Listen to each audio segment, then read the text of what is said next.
I don't have video for anybody except Matt. I have Matt's video, but no one else's. Oh well.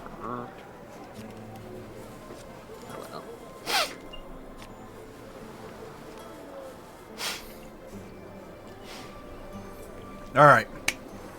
Now that I'm ready and eaten, thank you. Thanks to the three of you for being very good sports and doing this this off adventure here. Before we begin, I do want to give a shout out to both CoffeeCat and Darkwolf, who are not only players and friends in our community, but they are also streamers. So please do give them a look here. I did a lot of the art that's gone into the slideshow. Yes. And it was a little slapdash, but I'm like, oh, I knew I forgot something because you did provide that new title screen or our lobby as well. Yeah. And we can I'll make it look a little bit like rearranged and a little bit prettier and tweak it and everything. But yes, thank you very much.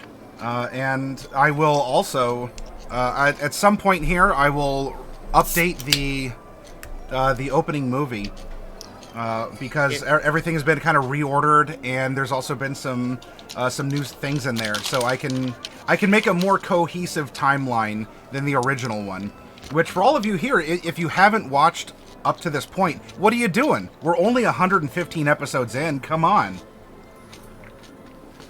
I hear you munching, Fluff. I'm sorry. But just in case, that opening slideshow is meant to give you a little bit of a taste of some of the events that have happened and the characters that have come and gone as the story has been woven thus far. All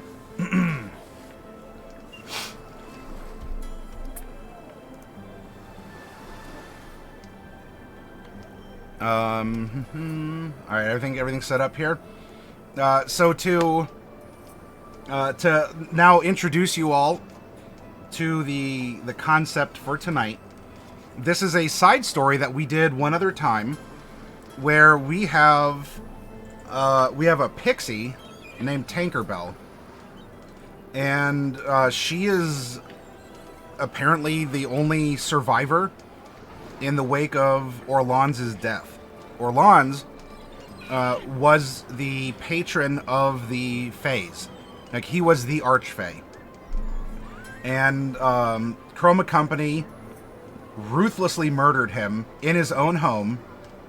And but for whatever reason, this pixie ended up surviving. And she's had a little bit of a life adventure after this fact. There's no more voices that were in her head or anything along those lines. There's a little bit of an amnesia effect going on, which I don't know if you got to read the bio that I made, Coffee, but that's a little synopsis of things to this point. Yep. I tried to put in fun little Easter eggs as well as the casual shifting of different redcaps mentioned throughout the story, and oh, something happened. But I did want to make sure there's some fun storyline there. Anyway, so we have this pixie who ended up earning the name Tankerbell as she was floating through. She went into a really like a seedy dive. Everyone was a little over the edge, a little rowdy, a little violent, and she ended up clocking some person with like robes and a big skull on his chest upside the head with a tankard, and making ringing his bell, and that's in a sense. All right, that's the in-story explanation is how we got the name Tankerbell from Tankard Bell. However, the artistic Tankerbell was a very happy accident from Macabre Derek in his drawing of our break screen, which you all will see later tonight. But you know what? It works, and let's roll with it, because that's who we are and what we do in this sort of randomized, we'll make it happen, D&D school of anything goes. So Tankerbell is able to make these little sentient mushrooms, or can like turn a mushroom and kind of awaken it. And from prior in the story, those mushrooms are run as intellect devours. So while the intellect devours are technically aberrations, in this case they're created by a pixie. They are fey creatures, and they will act as intellect devours do. Now it just so happens, and this was also explored in the story, that if these mushrooms come into contact with blood, or especially like a cursed blood, like vampire blood, then they become a redcap. And the already with us redcap is going to be Crimson, played by Darkwolf, and Bright is going to be piloting our 2 intellect devourers, who end up, who knows? They might still be intellect devourers by the end of this, or they might be someone else, or someone's else's, depending on the circumstances and what you all want. Being someone else's is a plural thing. It can happen. And so yeah, you get to you sort of get to pick and choose. Now, because you all do share this this wonderful telepathy, or at least Crimson, I'm sorry, it's a little bit one way where you can tell, but you're told, but you don't really get to tell back. This provides a lot of collusion, and each of you are piloting these characters kind of independently. Although, you know, in this case, Tankerbell is like the Leonardo of your Ninja Turtles. So, all right, we are. Do you mean Raphael? All do you actually right. mean Leonardo? If this is TURTLE power, then that's true. Raphael, he is the leader of the group, transformed from the norm by the nuclear goop. Which I guess that's kind of the Fae, right? I don't know. Do you all like pizza? What's pizza? Pizza's the food that's sure to please. These Fae are into pepperoni and cheese.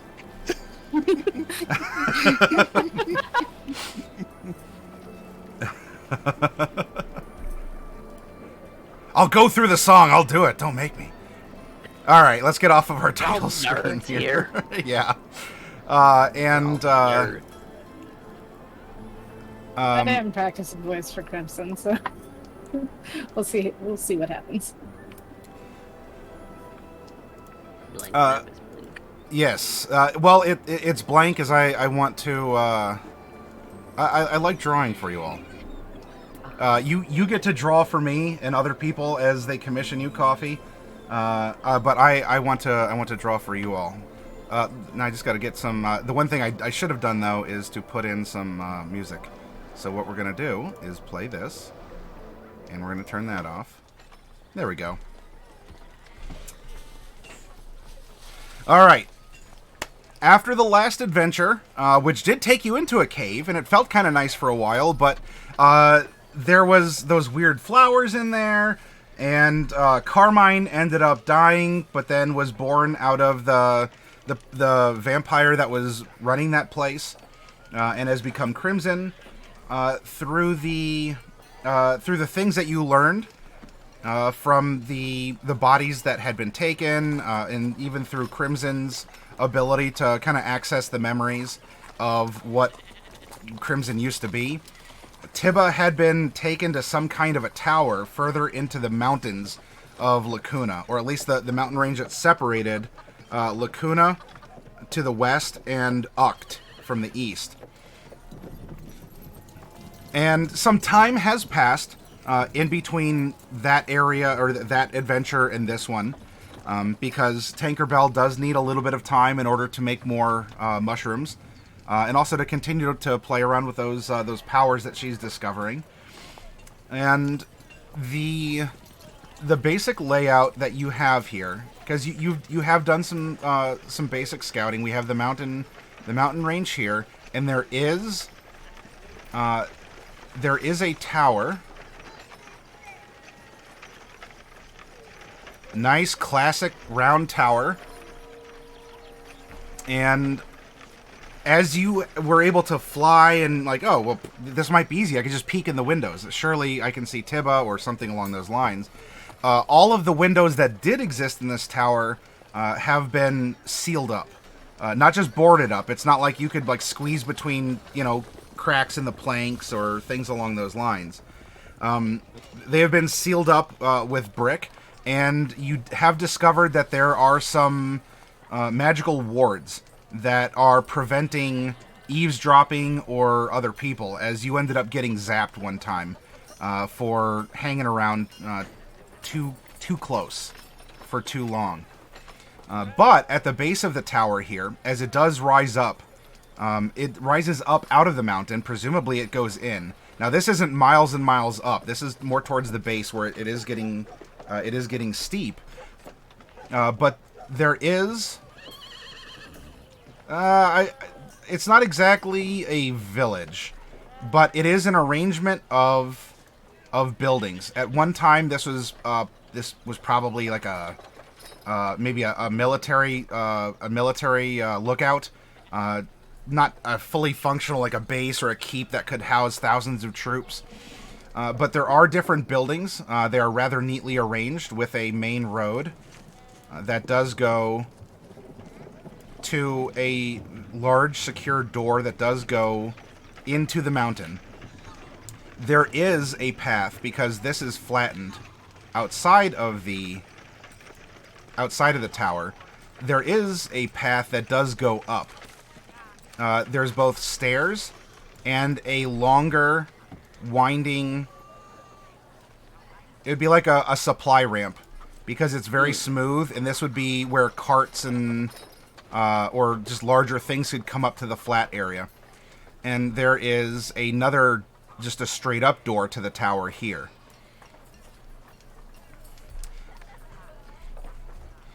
The buildings, you know for sure that this really big one here is some kind of a bar.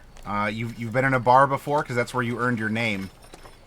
And there are others. There are places where some people live. And there are other places that are just filled with various supplies. And one of them, let's see, let's use this one. This one here really kind of smells like those flowers that sting you a little bit if you get too close to them.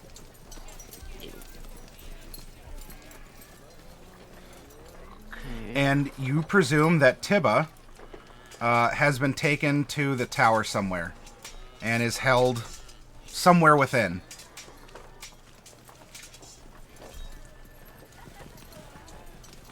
And this kid has something to do with the flowers.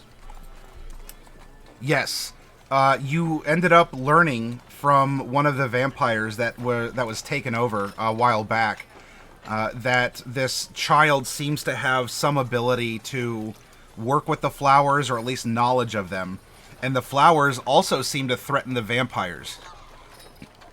As they've been, some of them have been defeated by having the plants like grow through them and destroy them from within.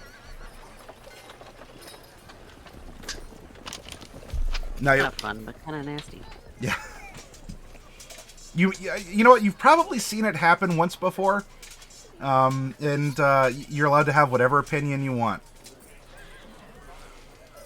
I will also say... Not like that happened to me. Yes, well, you definitely don't want that to happen to you, because it is, it's really gross. But probably grosser, and this is something else that you have seen, but fortunately you haven't experienced, but this has happened to one of your mushrooms before. There are these weird sort of things or people that are fusions of metal and flesh that seem to just wander around, and they almost seem to be able to sense you, even if you're invisible. And you do know that your magic does not have an effect on them. Now, they can be bonked, for sure, but your usual magical tricks do not seem to get them to stop looking at you if you turn invisible. And You know, they don't seem to react to your color spray or other things that you've experimented with before. But they also don't like the vampires. And so, I mean, you're allowed to have an opinion about vampires. The vampires aren't trying to hunt you down. And besides, I mean, if one was trying to, was a jerk to you at that bar, I mean, it wasn't anything obvious. But your opinion of vampires, whether or not they mean anything to you, are people, or allies, or friends, or enemies, completely up to you. They're just a different type of person, at the minimum. But anyway, from your scouting, there are probably about 50 people at any point in time that are here. They have wagons that come and go, and if there's particular questions or specific questions you have from here, you can ask. But here's the setup, and you can come up with whatever plan that you'd like in order to try and get Tibba back, or take him, rescue him, or make a deal with him, something. Take him from the vampires, because that's useful. If they want him that bad, then he must be worth something. Okay. Huh.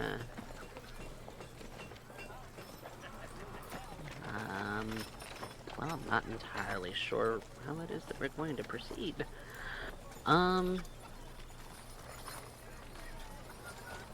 We could always check out the bar. Just kind of saying that out loud to the group. Mm-hmm.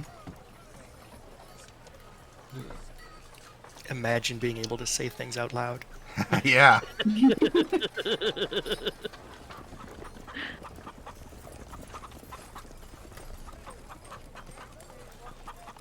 Just kind of walking along with Crimson and whatever pets I've manifested.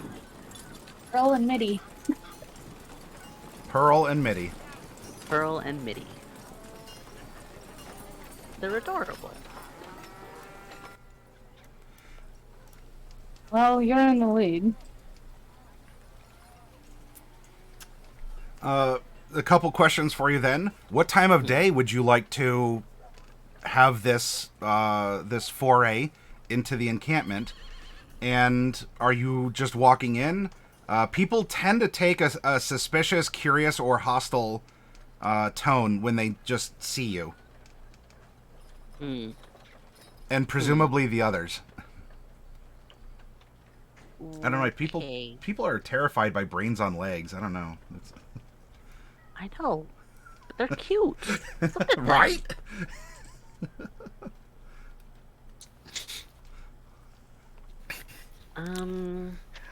It's okay. We can hide around the corner. We'll only come in when we're needed. Okay. Because I want to... We know he's in the tower. How do we get in the tower, though? That's the tricky question. I haven't really thought about this very much. Why don't we find someone who has keys or otherwise comes in, and then I can eat them and we can take their keys. That's an idea. I like that idea. But where... Probably just carve the heart out of someone who has keys as well. Descent in the ranks. I mean, both are very viable options. However, we need to find out where these keys are first. And to get the keys, we need to know where they are. So, we can go to the bar and see if anyone has keys on their belts. Or at least find out what the lock is looking like. I'm sure we can find somebody with keys on their belts. I mean, might not be keys to the tower, but, I mean, we can go through them one at a time until we find the right one. If we just kill everyone. We'll just go through all the keys. That gets messy, though. Oh, but you love messes. Yeah, sometimes. Yes. So, keys. What kind of lock is on the tower first? Or at the gate? Is it a gate? Is there a lock? On both the door to the tower and the door to the cave, there's a really big iron-looking lock, but it also has some magical glowy stuff on it.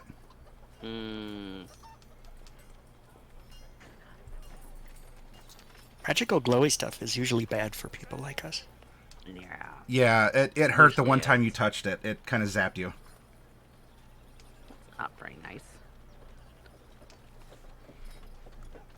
Well, there goes my second plan of kicking down the lock.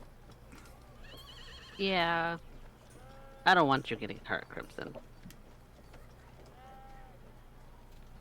So yes, let's find a giant key.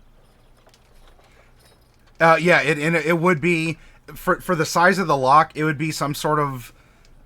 It wouldn't just be like a normal key that these humans, or at least these humanoids, use, that are about the size of their finger. Like, it'd probably be maybe the size of their hand, a little bit longer. Like you, Tankerbell, like you could carry it, but you'd have to like go in there and you'd have to like do a couple like corkscrews in the air to try and twist it around. That sounds like it would be dizzying. Don't worry, I can carry the key. Oh, handedly, yeah.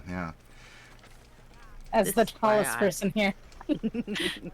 This is why I like you, because you're useful. Would you like to go on a key finding adventure? At what Yes. time of day would you like to do this? At night. At night? Because bars are open at night. Sure. And we're talking, are we talking like the super dead of night? It's already been dark for hours, or like right when the sun goes down? Well, we're looking for keys on people's belts. We need lots of people there. Okay. So when it's busiest. It just so happens that the night, as you've observed, is the busy time. Then very well. Before I bring up a bar map here, because I as your DM am reacting to your ideas, as you have the prompt, and ultimately there's, in the meta there is a goal of some variety, and I will present other things. Right now, though, I want to know what you're thinking and planning. Now, before you go to the bar, you do have these mushrooms that have been following you here, Mitty and Pearl. Do you want them to take any action before you go into the bar?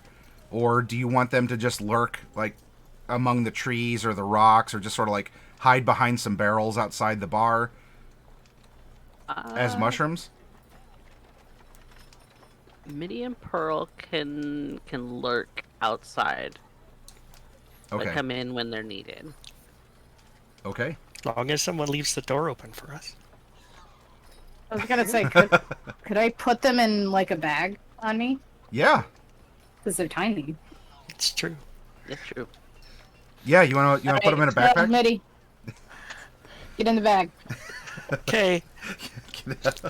Mitty, what? Oh, bonking heads, and that's all we have. Ah! Oh! Your claws in my brain. Get it out. Ah! I'm doing the hearts in there. So, with the intellect devourers contained inside a backpack, Crimson, you can easily carry them.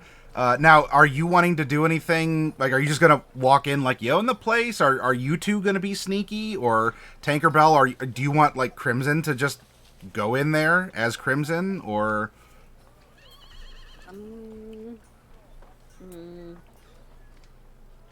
What can I do? What do I want to do?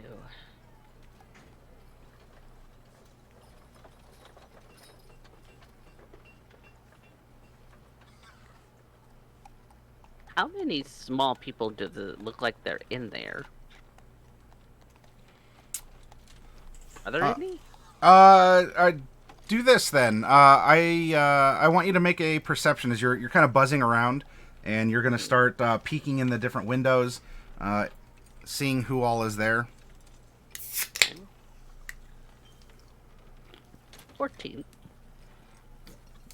14. Yeah, leering inside. I mean, there might be other people who are in out-of-the-way locations, but in the main dining room right now, there's maybe 20-plus people, and about half of them are short, about Crimson size. Most of them are gnomes, though there are a couple halflings in this mix. And the others... fine. Hmm? He's about their size, right? Yeah.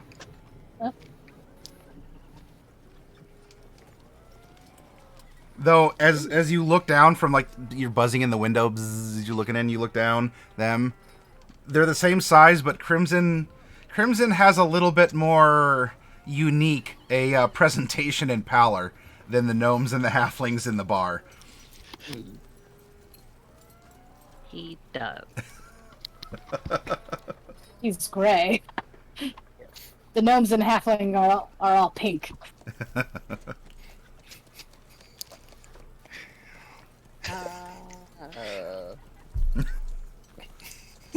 Especially the gnomes. They're not all pink. It's just gray. A voice in the ether. No. I don't know, they look pretty pink to me. You know, I mean, if possible, I'd really rather eat halflings, because gnomes, their brains are chewy. Yeah. That's understandable. What do I want to do?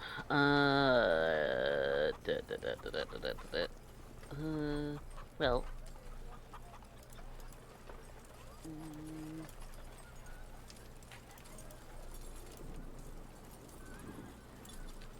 I don't know what I want to do exactly. I think we'll just try to kind of blend Crimson in, because I don't exactly have much to be able to hide his very unique pallor. Pardon. We're colorblind. That's true. Do you think you could fake being a gnome? Probably. They're just, like, cute. I could do cute. Okay. I can hide in your hats. You're probably better off in the bag.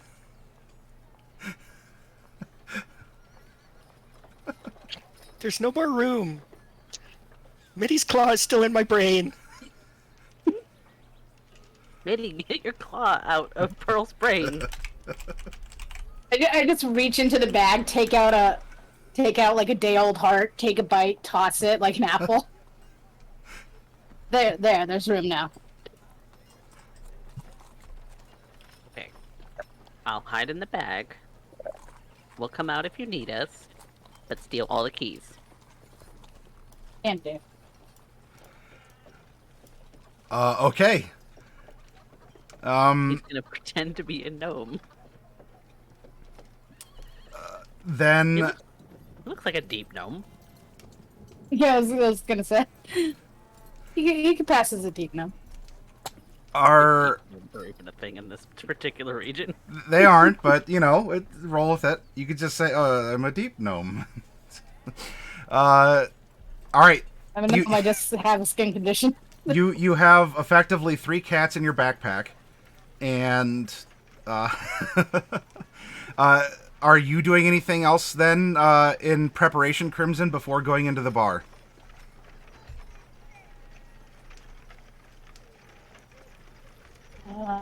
No. Just gonna walk in. Okay. As you are walking out from behind the bar, there's some traffic, a lot of foot traffic, going back and forth here. There's two humans in particular that are dressed in the same colors of the people that you saw in the cave before, and they must be working for the vampires, like directly. Though there's a lot of others that just have on normal clothes, as people have been coming and going, and this seems to be a. There's more. There's like some more buildings and stuff. Like I just drew trees and rocks too, but it's like a transient camp for a lot of people who have escaped Uct and are going elsewhere. But you have two humans walking past, and let's see.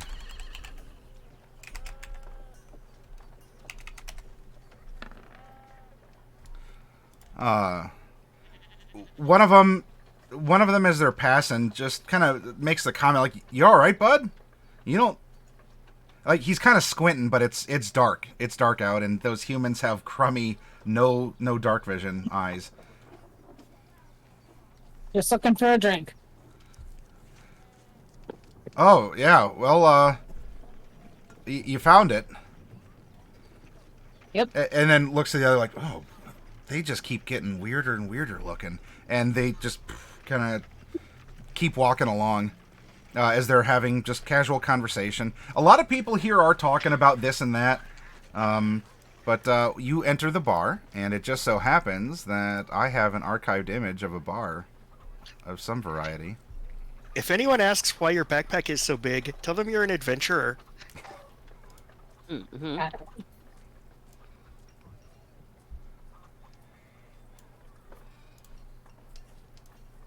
Adventurers carry big backpacks.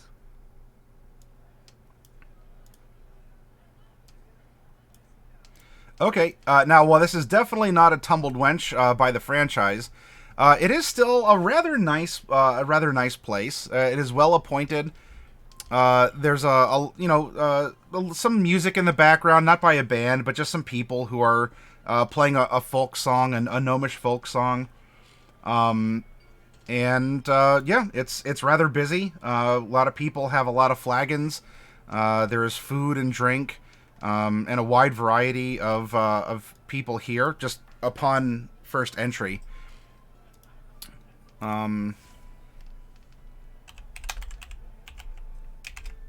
You are greeted. You are greeted by a rather haggard-looking waiter. It seems like he's been rather busy all night. I mean, his hair is just kind of messy, and like he has just a glow of sweat around him. Looks at you.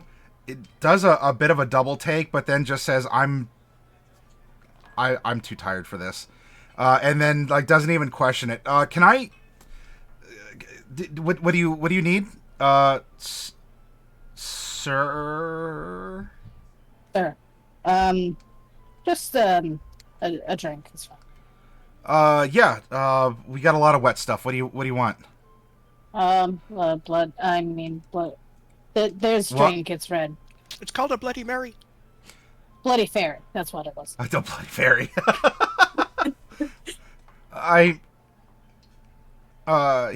Maybe it's not called that in common. Well, he looks at you and says, sir, if you need blood, all you have to do is ask. You don't have to be shy about that here." Oh, really? Yes, just blood is fine. Oh. Yeah, that would probably... As fresh as you can. Yeah, well, I'm... Just, yeah, follow me, I'll sit you down. Whew, man, I guess it manifests in different ways. I'm sorry, I just didn't expect you to... Yeah, you do look rather pale and gray. Anyway, yeah. He'll take you to a table, sit you down, and he goes off to apparently get you some blood. That was easier than I thought it'd be. Huh. Interesting. Very friendly to vampires here, I guess. I wonder where could they get the fresh blood from? It used to be that part. I don't Who know. did that one? Taste it. Tell us if it tastes funny. Then it might be from a clown.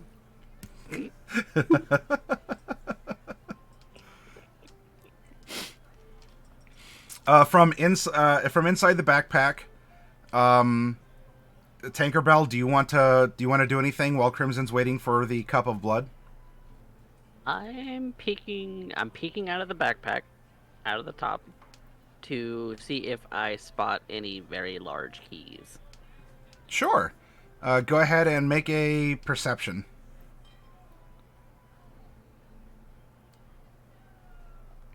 Ugh. That's gross. Um, 5. Okay, so you're just peeking out of the backpack, and as you do, because Crimson's still wearing it and is sitting down, so the backpack is actually like facing the walkway where people are going back and forth. You just get like clocked by someone's elbow as they're like walking past, and it just it doesn't damage you, but it's certainly like it just like bonked your face, and like your nose might have to kind of be put back into place. My tiny nose. That hurt. I don't like that. And for Mitty and Pearl, while you don't have mouths, your appetites certainly are whetted, as you can detect a lot of sentience around you. Crimson, the tankard's put down in front of you, and the guy says, "Here, I'm sorry, I forgot. I brought it out. I forgot to ask you though before I got it. I need to see your necklace, please. You got your amulet on you?" No, I lost it.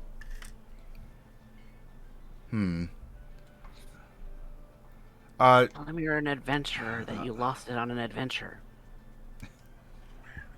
I say that telepathically. Yeah. That's the answer to everything. Tell them you're an adventurer. I was adventuring and I lost it. Oh, well, I... Alright, I can't... Technically can't give this to you if you don't have your proof. But... Whatever, I already brought it out. Look, just don't tell anyone, and you gotta go to the office. They're not going to be open until... They're not going to be open until later tonight, but you gotta get a new one if you lost it. Yeah. Which way is the office again? I'm disoriented from the travel. From the adventuring. Adventure. It's the building that's closest to the mountain. It says registrar on it. That's the registrar's office. Right.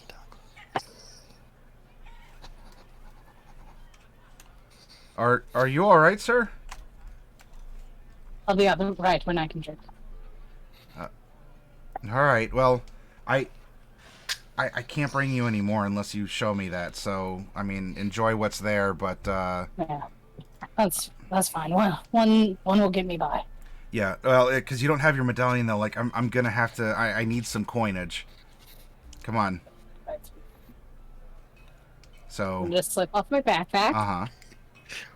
Set it up beside me and dig through it. Ow!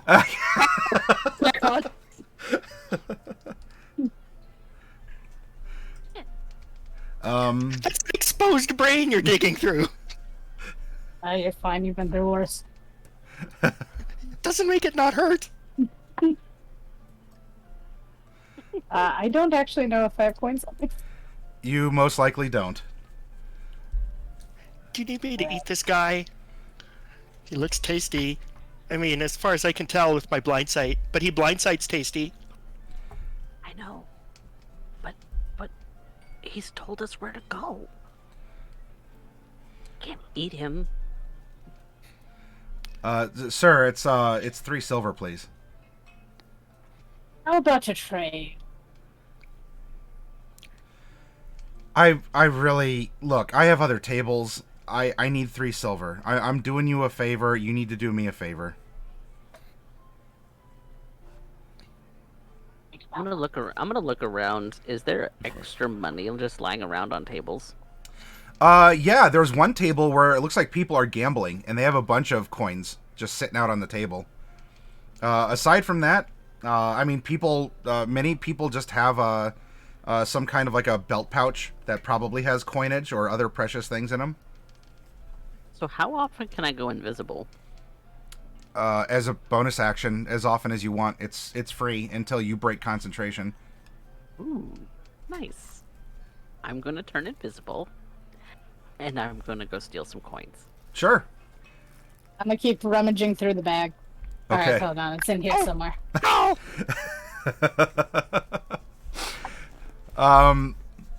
All right, so Tankerbell goes invisible and wiggles her way out of the backpack and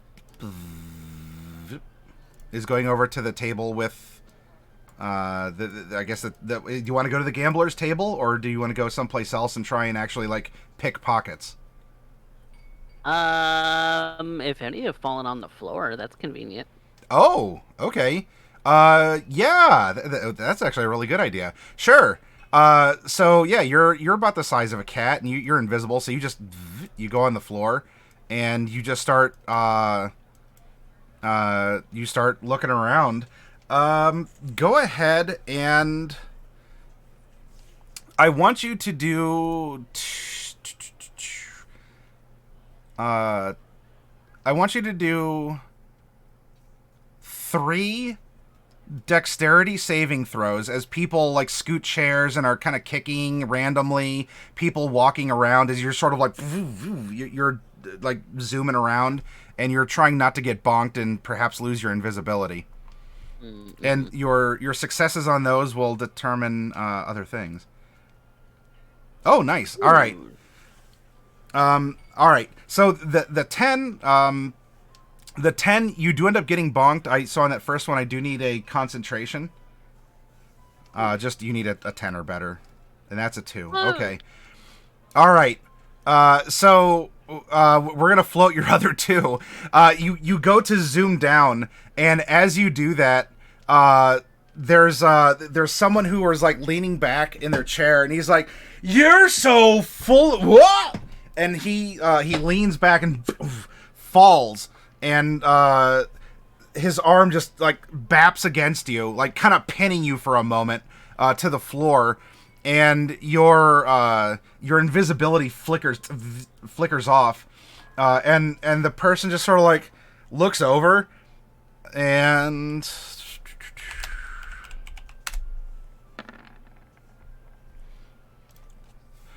oh, you're a funny looking cat. Are you saying or do anything in that? You just wave and I disappear again. Okay.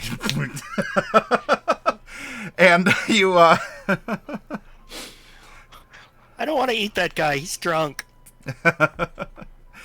Yeah, he's full of that disgusting smelling water juice thing. Yeah.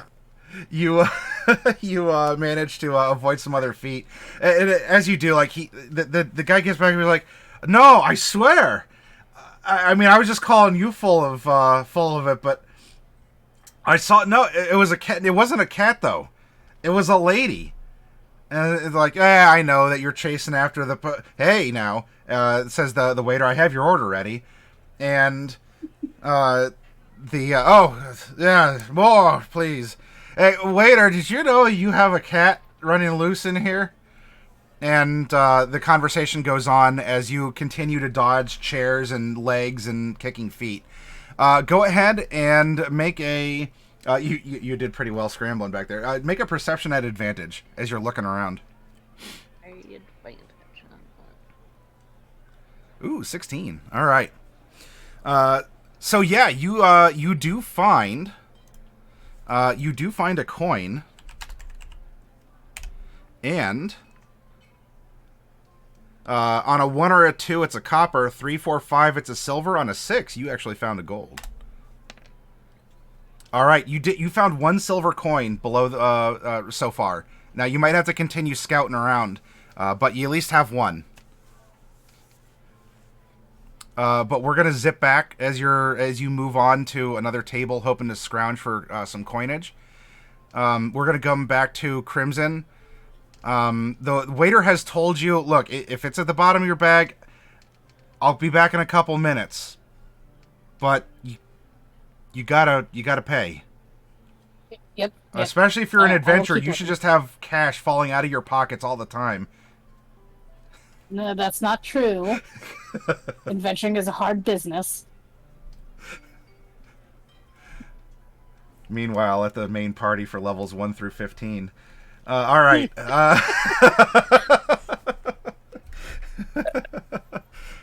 Somewhere the Chroma Company's ears are ringing. Yeah. All right. So you have your flagon of blood. It's actually pretty good tasting blood. It tastes like people, and you're used to that. What would you like to do? The waiter's going to come back. Is threatened to inform the manager, which could blow your cover, especially because you don't have this medallion that he was willing to float for you. What's Crimson doing? And/or Mitty and Pearl. Hmm.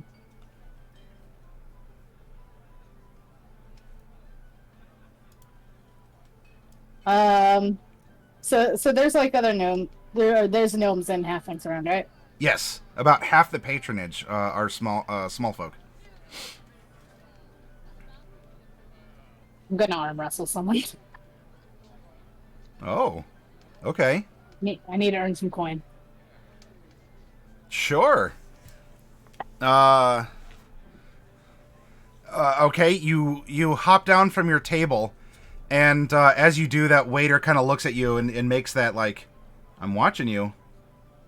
Are you leaving your backpack where you're at, or are you keeping it on? You have to keep it on so we can brain wrestle. Yeah. I'll keep it on.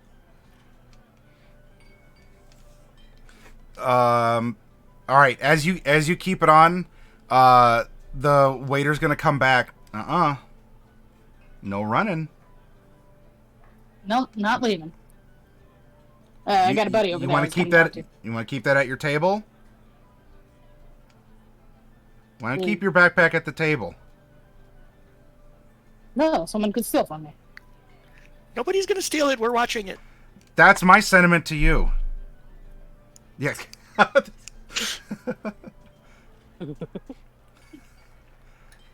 No stealing the brains. I have things in this backpack that I don't want people taking. If I leave it, someone could touch it while I'm not looking. I'm not going anywhere near the door. You can stand by the door if you want. I'm serving tables. I don't want you taken off. You have your backpack on already. Look at my boots. You will hear me if I try to take off. Yeah, about those. I'll tell you what then. It's training regimen. Why don't you keep your boots there? They're hard to take off. It's okay. You can leave the bag. We can take care of ourselves. If anyone tries to steal your bag, I promise I'll eat them. Tell you what. I'll leave my sickle. Your sickle. Yeah, my sword. He's got this big, Ching. wicked sickle. I leave this there. All right. Hey, if you want, I'll hang on to that for you. I'll put it on my belt. I better not touch the floor. No, I'm taller than you. Why? What? It's it's very fine metal. Sure. All right, he hands over the sickle. A trade for your bond, not to flee. And he puts it through a loop on his belt for carrying various things. Fine. Look. If you got to get money, I won't ask because you're gonna give it to me anyway. No trouble. Mm-hmm. Okay, so he's holding on to your sickle, and Yes. you get to keep your backpack. All right, I'm gonna go walk over to a group of gnomes and/or halflings. Sure. Yeah. There's some at a table over here that you find, and they're talking about something in a language that I don't believe you understand. I think I only know Sylvan and Tom. Yep. Sure. Yeah, you go up to the group of halflings, and they're yammering away in their native tongue.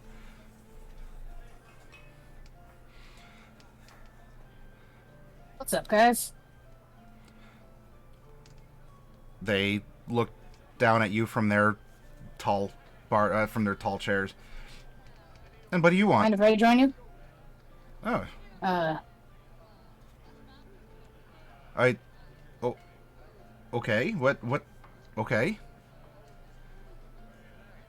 You don't look so healthy. no, not. It's not contagious or anything. Hey, look. We Not get entirely. it. We get it. No, you're just drinking blood casually out of a mug.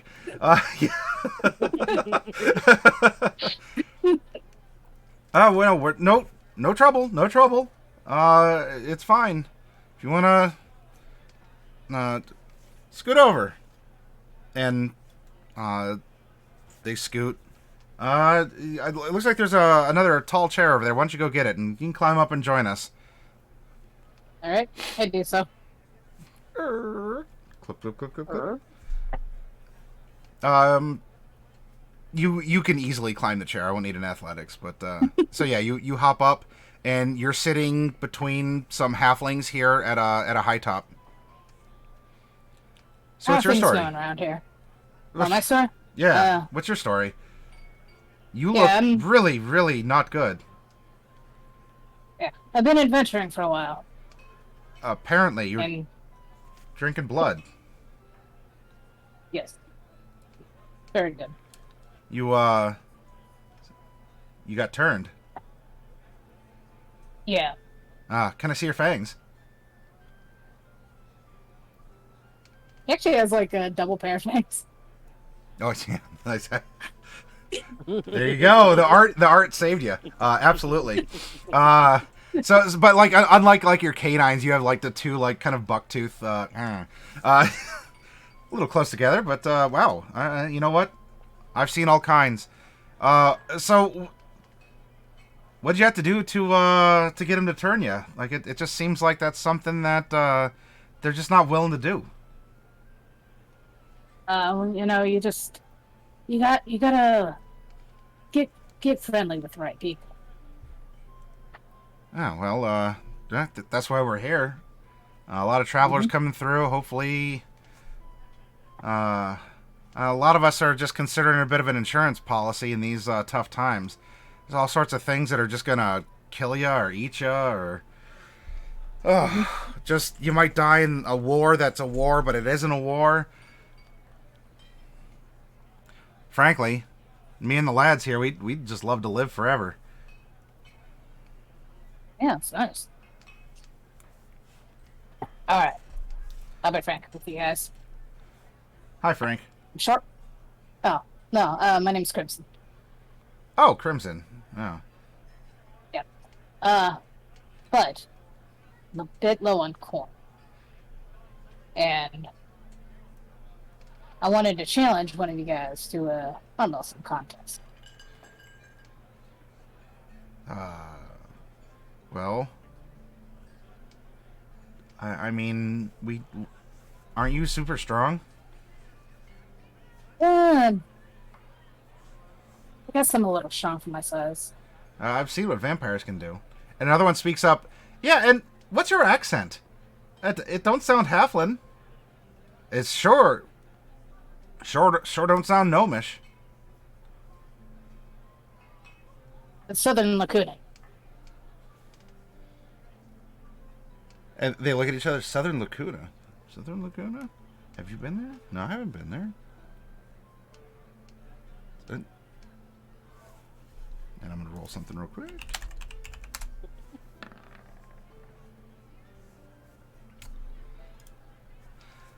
I don't know.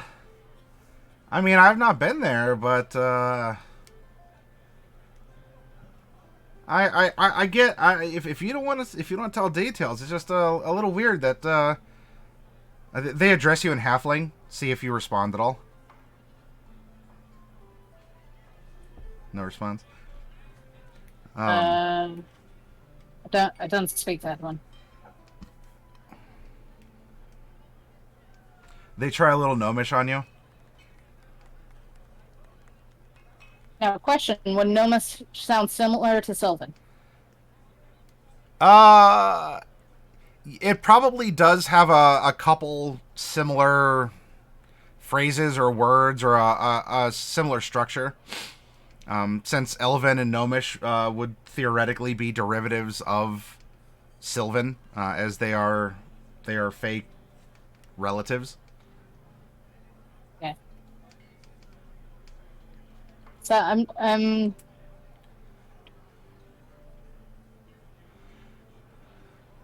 I guess I'll take a guess at what they're saying and respond in Sylvan. All right.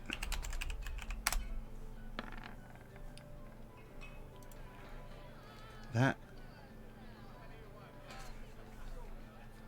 Hey, you just should have said that you're from Oct. No, I heard that one before, boys. Yeah, it's the them Eastern Octans. Yeah. Yeah, they just always they always sound like they're kind of mumbling, and yeah, it's those roots that they chew. Yeah, kind of numbs their tongues. It's close to the border. You get a little bit of both. Yeah, well, hey, look, if you're everyone wants out of there. I don't blame you. Oct is a horrible place. The trees are alive, but not with the sound of music, not with birds, not with anything that's pleasant and delightful. It's horrible. I probably don't even need to tell you. We skipped traveling through Oct altogether. The plants will eat you and turn you into like worms and stuff like that. But yeah, you don't need to be shy. Look, we're all. He makes a broad sweeping gesture with his short arm. We're all here for one reason or another. We've come from all different places, and look, there's no shame. We understand. We get it.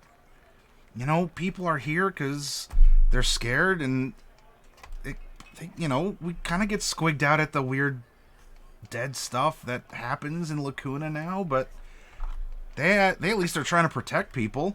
They're trying to fight back against those weird, like, fleshy, metal-headed people. It's fine. It's fine.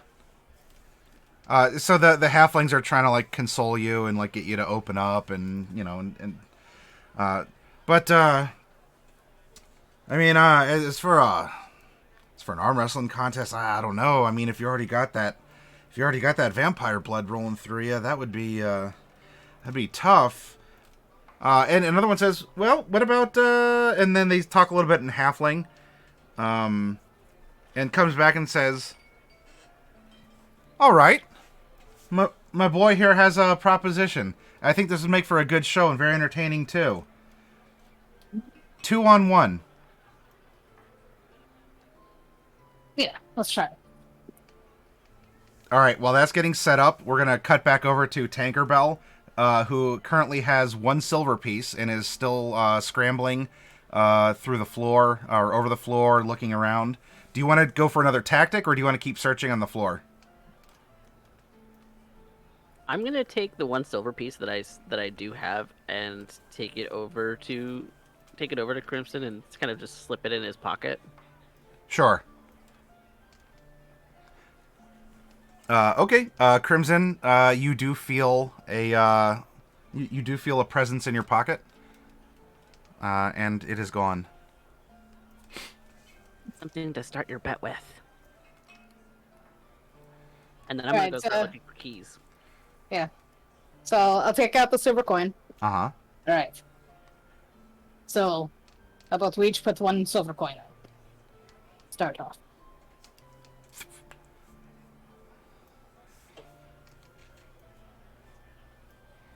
I believe in you. Ready. And I'm gonna go look for giant keys. Sure. Um. Looking around at the patrons, but I'm probably gonna head towards the bar and the kitchen area. Yeah. The important people are back there. All right. As you, of the patrons that are here, no one seems to have a very large key on them. Maybe a couple times you did a double take, but it was just sort of like a really vicious looking knife on someone's belt or something. That would have been about the size, but maybe it was a little jagged or it had some serration or something to it. But nothing that was a key. Going from a busy place like this, which already has a lot of music and people laughing and everything, and just sort of a breeze blowing through as the door opens and closes, going to the kitchen, I will need a stealth check from you to be more sneaky, because you might make noise or wind, or you'd be more noticeable, even invisibly. I mean, obviously not visibly, but through other indicators. 12? Okay. So I will keep that in mind as we proceed through the scene. You do sneak into the kitchen. It looks like the waiter that had been serving Crimson ended up going back to get an order, and you were able to just kind of follow him. And he's way too busy to even be half paying attention. So no need to detect there. Now that you are in the To kitchen. avoid making noise and wind, however, I am going to land and actually walk. Oh, okay. Good to know.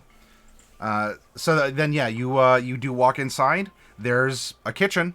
There are maybe half a dozen people, which would include the waiter, as the waiter's doing a little bit of kitchen stuff in there to help out. But there's someone stirring pots. There's someone cutting vegetables, and there's another person washing dishes, and some other people are doing general prep.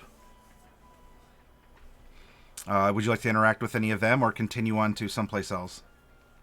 I'm going to continue looking for a big key. Okay. They don't mean anything to me. I don't want to interact with them if I don't have to. Sure. They'll probably just try and swap me, and I don't like that. Go ahead and make a perception.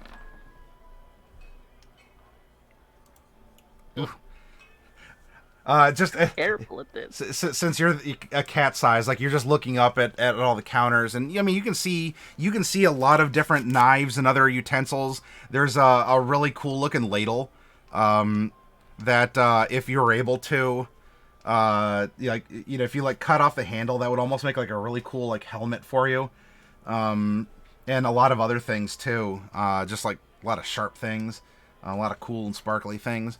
You don't see anything that's a key on any of the kitchen staff.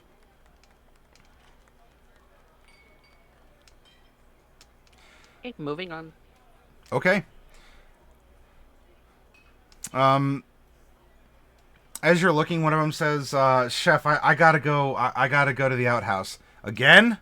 Yeah, look, I'm sorry. It's something I ate. You ate here. I don't know what to tell you. Just go. It's hard to find good help. And one of the chefs ends up walking very tight-cheeked out through a door of the out of the rear of the restaurant. If you wanted to follow, if you want to stay in the restaurant, you certainly can. I'm looking for an office of an important person. Sure.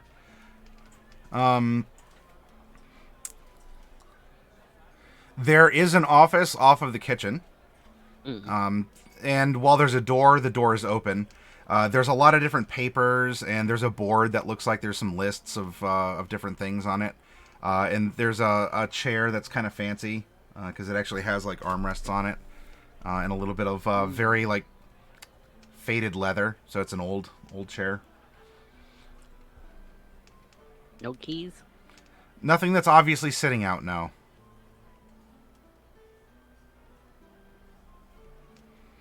Then I'm just gonna mess up the papers and I'm gonna leave. Cause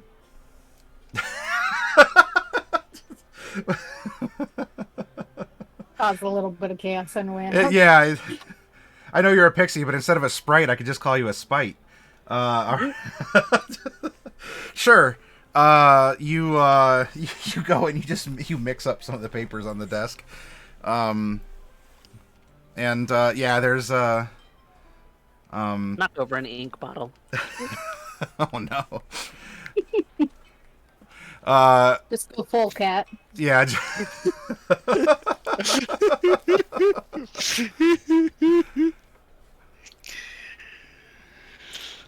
Okay, then I fly away. Fly back to fly back to the main hall. Okay. You fly back out, and during your cat time in the kitchen, we're gonna cut back now to Crimson. Crimson, the bed is made. It's 2 halflings on 1, and there's silver pieces on the line. You put 1 out, so each of the 3 halflings each put out a silver piece as well. And so what I'm going to do is I am going to roll athletics at advantage based on, I don't know, what would kind of a little adventuring halfling be here. We'll do... Okay, we'll do that one. And we'll have a little contest.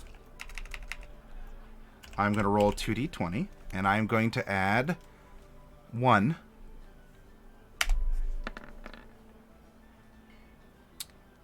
All right, so that is going to be a 16.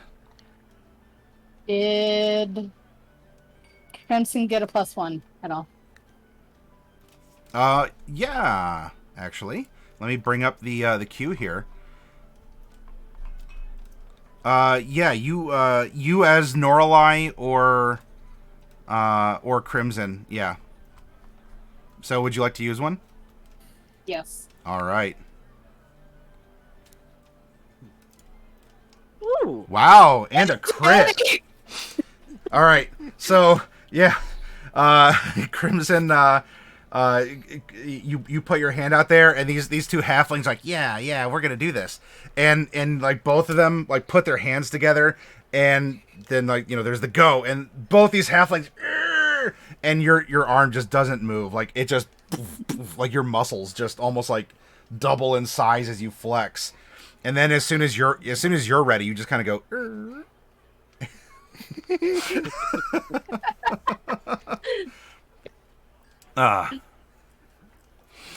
And yeah,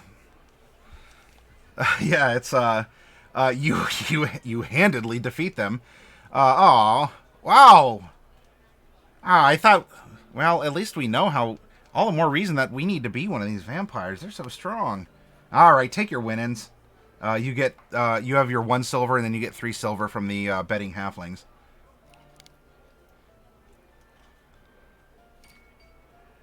I'm gonna take 1 silver because the drink's only 3. You guys want to try 3 on 1?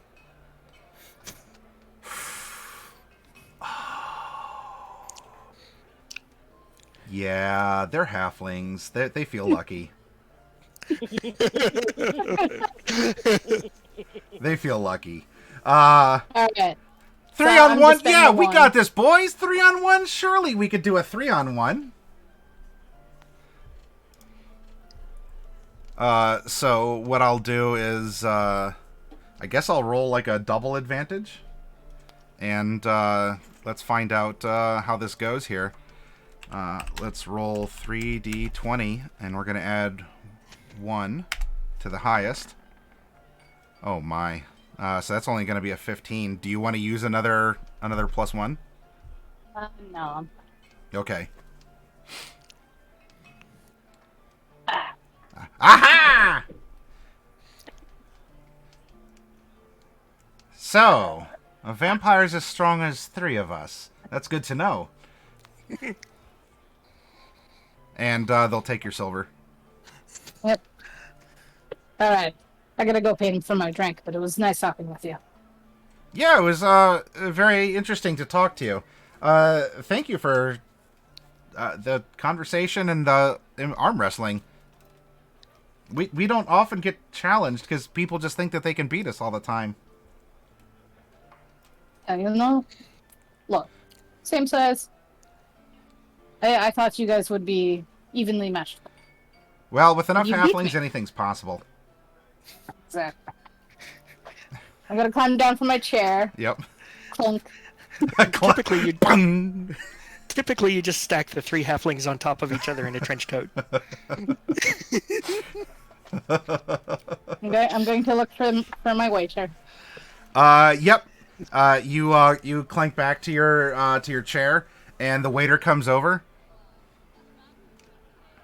Hey, Silver, give me my sickle. That sickle's wickedly sharp. Exactly. Uh, And make sure she's nice and polished. it's polished, but you do find a couple crumbs of bread on it.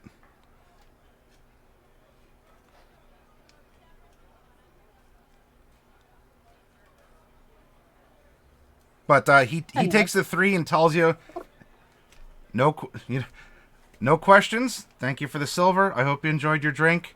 And don't forget to get your to get a replacement. Yeah, sad. I'm gonna just wipe the crumbs off my plate. Sure. Only blood goes on here. Okay. We cut back to Tankerbell. You go back out into the main room. You see that Crimson is back in his seat, wiping crumbs off of his blade. Backpack still full of brains, and I say to them telepathically, no keys, just mischief.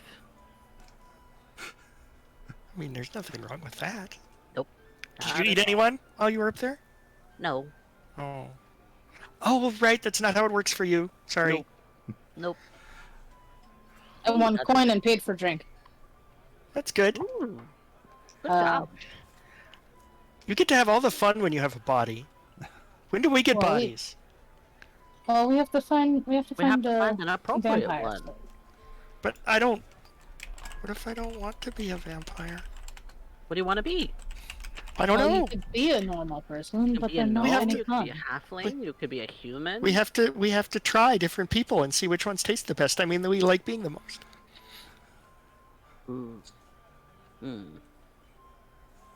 This is too busy, though. Let's go find ones by themselves. Okay. all right. Going back. Well, are you staying invisible and floating, or you want to go back in the backpack? I'm staying invisible Sure. and flying out when Crimson leaves. Okay. Yep. And I'll just head Because if I out. rustle the backpack, I'm gonna get noticed. All right. The main street through town still has some people coming and going. It looks like there is there's a line of wagons that's coming in here. So it's pretty late, and they they have lanterns on their wagons, driven by mules and horses that are coming in. A couple people wearing the vampiric uniform are talking to him as they are just sort of stopped in the road up here. Aside from that, there's people just milling about. There's a lot of people who are just hanging outside of this. Well, I don't need to move you. Who are hanging outside of this building, which is probably some sort of like a dormitory. Like the bar is more of just a bar or restaurant. It's not an inn where you can also sleep. But this is a bigger building. It does have several floors. People are talking about all different things. From between the buildings here, there's a couple sounds of activity going on in the alleyway between the two. Across this building is dark. Doesn't seem like there's anyone in there, or if they are, then hey, they're like you and they have dark vision. The one who went to the outhouse. Uh-huh. I want to give that person to either Mitty or Pearl. Oh, sure. Okay. So I want to lead them out. I want to lead them out to the outhouse, and sick one of them on it. Sure. On him. Mitty or Pearl, who wants this person? Well, they kind of both do. Who is it? He's a cook. Cook. Do you want to Well, cook? that sounds more like a Mitty thing. Because, see, Mitty's the one that wants all the experiences, and he was just talking about how it must be nice to like, be able to eat someone. So cook could cook all kinds of things and eat them. So let's try that for Mitty. Sure. Okay, you find the outhouse behind the bar, and sure enough, there's a bit of a groaning coming from inside this outhouse. Has some sort of like a flickering lamp inside of it too, so you see the shape illuminated through the door. And how do you want to do the brain swapping? Did you say it sounded like groaning? Yes. How interesting. Can we tell what's going on? Yes. It sounds. Sounds like the emptying of bowels. Yeah. Probably. Not quite at the scale of a dire elk, but I mean it's still pretty fierce.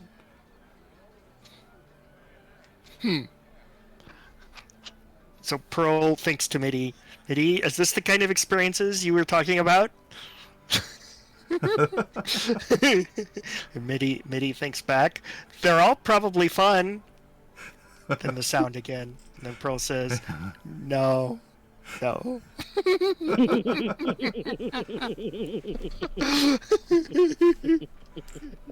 Mortals and their bodily fluids. So, I mean, somebody's, does he count as incapacitated? I would certainly, I would certainly make anything done here rather advantageous to you because he is rather distracted and not in the mood to fight off an attack of some variety. Okay. Well, I mean, Mitty's just gonna scurry right through the door. Okay. And use the brain eat. Okay, the door is locked. However, Tankerbell, like you'd have to like go and actually use your, because you have thumbs and stuff like that. Oh God, you're a cat with thumbs. That's dangerous. Oh, what have I done? Crimson just lifts Mitty up to the little like whatever moon shape that's going to be in the outhouse and just slide him through. Yeah. All right, so we have an invisible pixie can open the door, and there's just this cook just like sitting there, kind of like doubled over.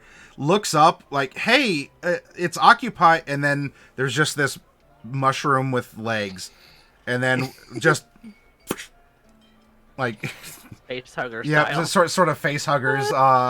You know, the door closes, and now we have Mitty, who is a commoner. Okay. You do have a knife with you, and I don't know if there's various skills that perhaps a cook can bring to the table. Haha. if there's something thematic. Otherwise, congratulations, you have a body. You are taller. And yeah. Yeah, so the first thing Mitty's going to do is he's going to finish pooping. Sure. An interesting experience. Yeah, but instead of like groaning and being miserable, he's going to be like, "This is great." Yeah. Best day Just wanted to ever. New experiences. I've never had intestines before. Yeah. Yeah, you finish your business. It's now your business. And it's none of the cooks. Yeah, great. So then the next thing that Mitty's going to do is, after finishing, he'll stand up, and then he'll try to walk, and he'll trip over his pants and fall right on his face. Yeah. you need to access a couple memories that are floating around in that brain that you just ate. Just learning how to do So what this. you do? Learning you how take to that do this. first, you pull it up. Okay. There's a little button in front. You put together. Oh, okay. Oh man, those buttons. Those are work. Yeah. Those are trouble. Those buttons. All right. Mitty figures it out. he has to roll an intelligence check. Let's see how it turns out. 10. All right. That's, Yeah. He can do average work average. with the button. My cheeks hurt. So congratulations, you're a cook. You have knowledge. You understand that the chef is inside the kitchen's not very happy with you, despite everything that you've been trying. There's even a new recipe that you left on his desk, hoping that he'd be impressed because you've been really working on it.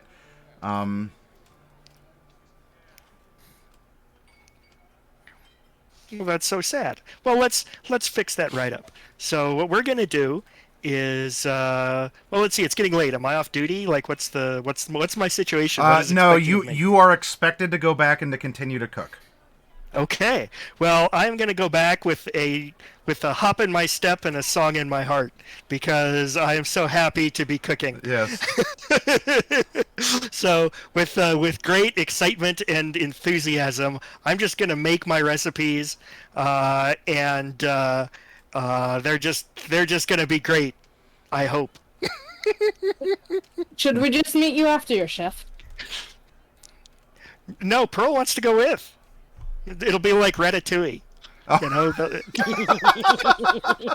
Oh, suddenly Ratatouille's about intellect of ours, kind of. I mean, you're just pulling the hair. Yeah. All right. So yeah, you What have I done? yeah, you go back in. Tankerbell and Crimson and Pearl. Okay. Does it I look feel like like I the... should stay Yeah. outside. Do I have like a chef's hat or something I can tuck Pearl under? You can tuck Pearl. Pearl can not a big chef's hat. You haven't earned the big floppy hat unless you want to steal it from your boss, from your boss's office. But otherwise, you do have you have a big apron, and so you could possibly have Pearl like cling behind that big apron. Yeah, that'll do just fine. Sure. Okay. Okay. So yeah, you smuggle Pearl into the kitchen, and Tankerbell. While Mitty and Pearl are gonna have fun being chefs, Yes. I want to find out if that cart is going up the ramp to the tower. Oh, sure. Flying invisibly? Yes, flying invisibly, and I'm going to listen into the conversation to see where they're going. Okay. And Crimson's just hanging outside of the bar? Yeah, I'll hang out in case Pearl and Minnie need help. Sure. Oh, do you want to hang out back then? Yeah, Okay. not in an obvious location because I don't want to see that waiter. Kind of just like hanging out. Okay.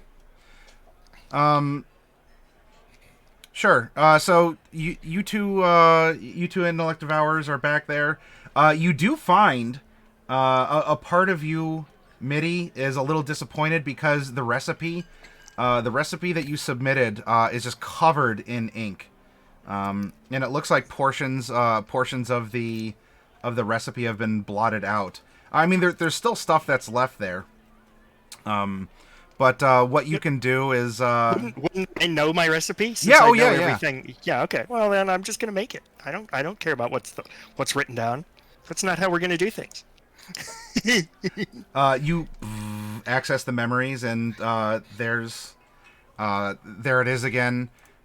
You are able to rewrite it out.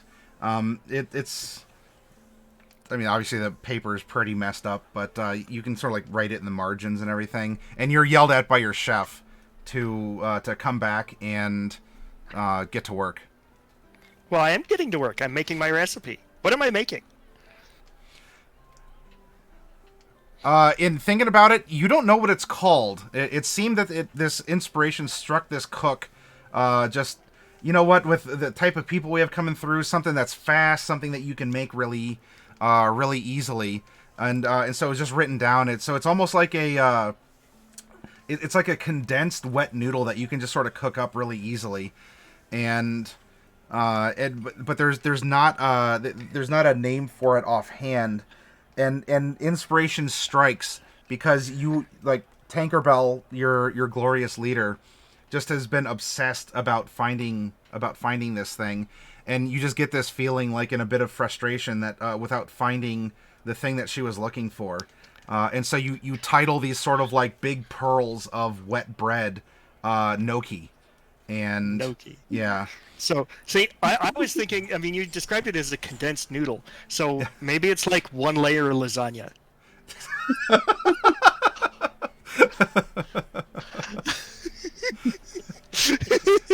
And I'll just put some marinara or some meat sauce or something on top of it.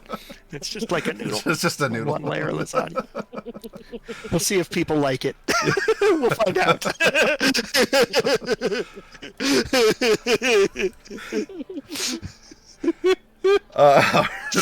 Meanwhile, across the encampment here, Tankerbell, you're listening in. You can make a perception at advantage because you can just hang out and be relatively confident that no one is seeing, knowing, or caring that you're there. Ooh, look at that, 23. Nice That's crit. a pretty number. Yeah. All right, so yeah, you are getting the goods here. It does sound like that these wagons are scheduled to be delivered to the tower, and they will be stabled across the way from the bar. The stable's in the back, but the horses and whatnot will be stabled, and their things will be watched after in the back here, and then just at dawn, everyone is going to get going again, and they're going to actually take the trail up and enter the tower at this level. How long is the trail? Do I get a sense of how long it would take for that cart to get up that trail? Probably not the cart, because you haven't really ridden in carts, and a lot of your experience is I can fly anywhere I need to go. So your concept of time and distance is a little bit different. But it would probably be maybe an hour or so, depending on how hardy the animals are, or, if they're really trying to push them up the mountain, it might take less time, or if, maybe there's a wind that they can encounter that could slow them down. Given that this is a vampire's camp, doesn't make a lot of sense that they would go up during the day.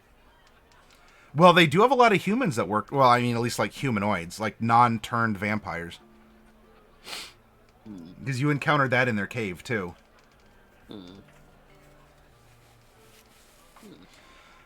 Now, while you're here as well, you did super well on your perception. You can see that the people who work for the vampires, they're pretty hardy. They're good physical specimens. Of course, you're looking out for Pearl and Mitty here, just in case there's a unique experience you can offer them. You do see that traveling with the wagons, there are a couple people that you would gauge with different skill sets. Some of them look like people who've been able to use magic that you've seen before. They aren't often, covered in a lot of metal or heavy armors. They do wear robes that seem to carry some sort of significance. Maybe a school that they practiced from, or just a personal design. There's even someone who is wearing robes, but has that skull symbol on them as well. That seems to be very popular down here. And has actually a big gold coin on a necklace that's around that she's wearing. And you know that they can use magic as well, but it seems to be different from the other ones who wear maybe more colorful robes, and they don't have all the skulls or bones or anything on them. And there's definitely some people who've come with the caravan who look a little fatigued. In fact, they even look a little beat up, like they've probably had to fight to get here. But we're talking like big, beefy people, not just like guards in the service of the vampires, like town guards. Like, we're talking seasoned people who've really been through a lot. Really good physical specimens. Adventurers. I think Pearl would like one of these. Well, Does Tankerbell have telepathy too? Yes, I do, but I don't know what the range is on it. It's 60 feet, I believe. Yeah, 60 feet for me at least.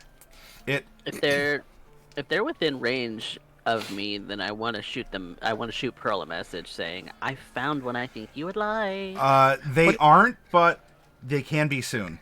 But you do know that they're going to stay here. Like, this seems to be a place where the animals can stay in one part, and guests or merchants or someone else, not like passers through or the transients, but like the caravanners seem to be able to stay here, whereas the transients seem to just get like a cot or something over in this building. But you know where they're going to be staying. I know where they're going to be staying, and Yep. I know they're moving in the morning, so that gives us time to recoup too. Yep. And you can... So, I'm going to fly back to the bar, and I'm going to telepathy to Pearl and Mitty and say out loud in earshot of Oh, sure. Crimson, I think I found one that Pearl would like. I know where they're sleeping, and we can get them tonight, and then we can sleep, and then we can go up in the morning. I found Pearl will think, who is it? Who is it? Who is it? an adventurer. An adventurer. You mean like Crimson? Crimson? Yeah. Because I don't want to be like Crimson. So there's a magic user, there's a beefy boy, and some others. You have your Oh, choice. beefy boy. And a sky They're talker. kind of beat up What's and wrong with fatigued, being so like they won't Crimson? fight back. They won't Well- fight back. All you have to do is sneak in. Now you're stuck like that. You can't change anymore. We like to change. So we have it. There's adventurers, and we can sneak in at night and grab you one, and then you can sleep. And then that we're gonna sounds go fun. we're all gonna go up in the cart because they're gonna do that in the morning. And that's our end. Okay. We just have to not get caught. How will we bring the cook along? The cook is gonna be our guide. Okay. He's gonna lead the cart up. Sure, we can do that. So Pearl is going to think to Mitty, I'm going to have to go off on my own for a while, but we'll be together again soon, just as soon as I have my own body. We'll be just like you, except different. And Mitty will say, that sounds fun. So Pearl will scamper off on there. It's Pearl's little claws, little brain claws. Yep.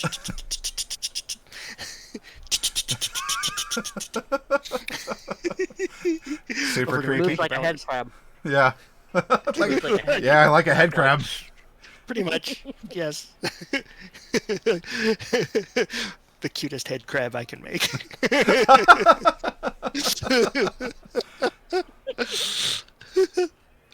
Like the ones from Among Us. Yes. Okay, Tinkerbell, show me where to go. and I'm gonna lead Pearl to the sleeping quarters. I'm gonna show I'm gonna show them the adventurers that are on the cart. You have your pick of which one you want. So who's on the menu? That's I more don't, for Maddie than for Um, Coffee. yeah, I don't remember exactly. all right. There are a lot more just average people, men and women that are that had come along. So these would be more of the maybe the negotiators, the merchants. They would be maybe like cobblers or people with various talents.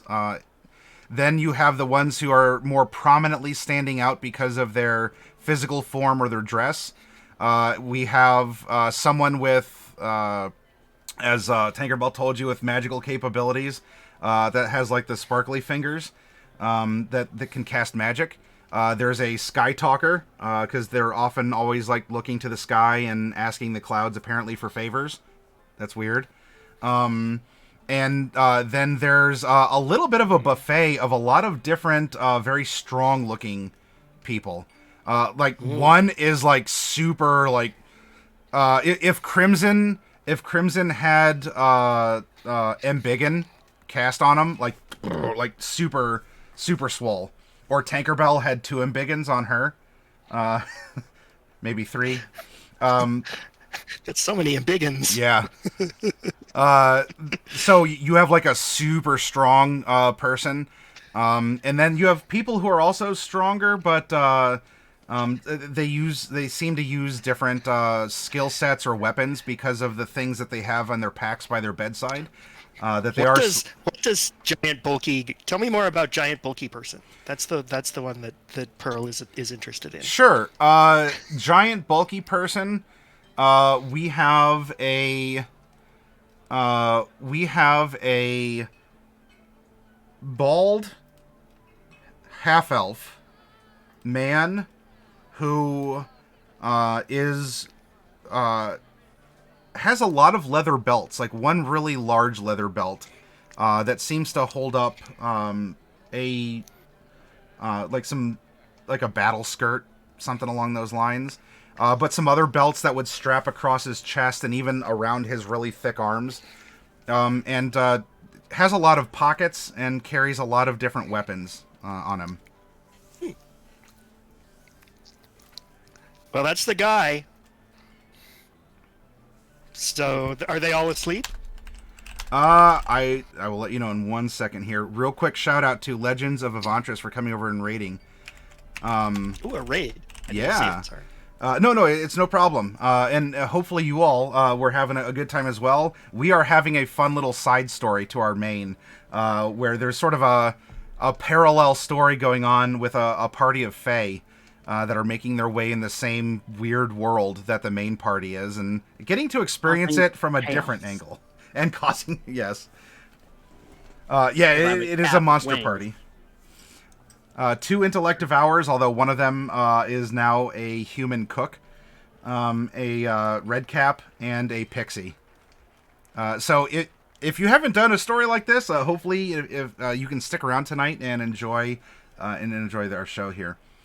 All right, so the one of the muscly people, not the super muscular one, is awake in this common room and seems to be reading a book of some variety.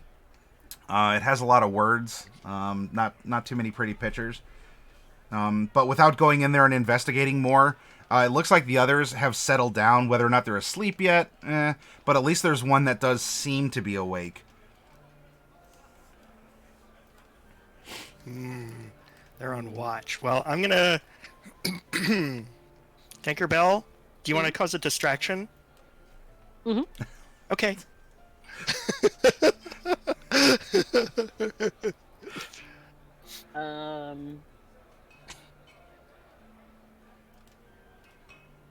Ooh, what would be fun? What would be fun?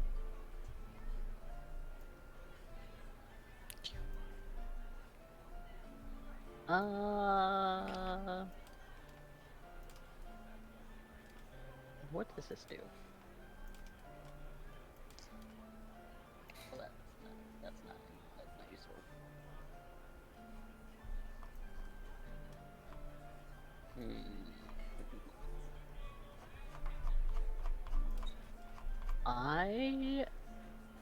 I'm invisible. Mm-hmm. I'm gonna fly in through the window. And Okay. I'm going to go behind. I'm gonna fly behind the person who's on watch. And I'm gonna cast suggestion. Ooh, okay. Um.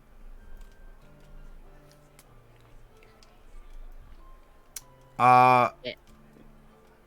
All right, but before you do, you're at the window, and you can go in.